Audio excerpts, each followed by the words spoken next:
He was shot in the head and did not look like he made it, so I ran from there.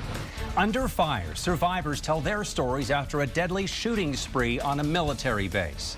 The suspect, federal law enforcement officials say, went on that shooting rampage at a Washington Navy yard, has ties to Texas. 13 people are reported dead after this attack, including the suspect.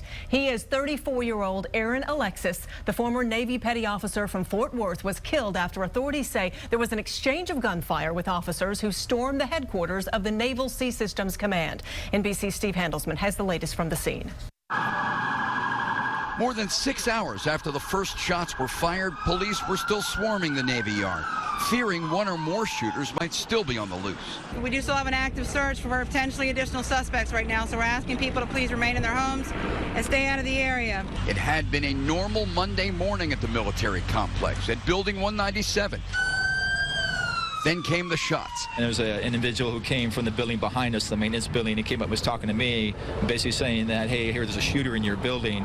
And then I heard 2 more shots. One of them hit him. He went down in front of me, and then I took off from there. Other witnesses described a dark-skinned man, maybe in fatigues, with a long gun, on an inside balcony, firing down at people below.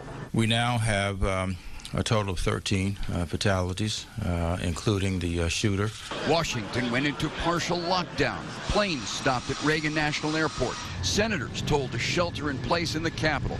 President Obama from the White House. I've made it clear to my team that I want the investigation to be seamless so that federal and local authorities are working together. We will do everything in our power to make sure whoever carried out this cowardly act is held responsible.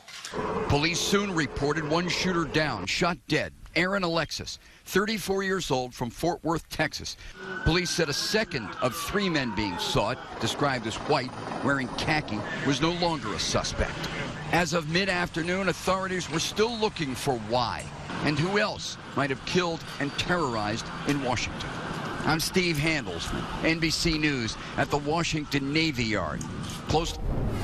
We found more information about the suspected gunman and his criminal record in North Texas. Aaron Alexis was arrested in 2010 in Fort Worth for illegally shooting a gun.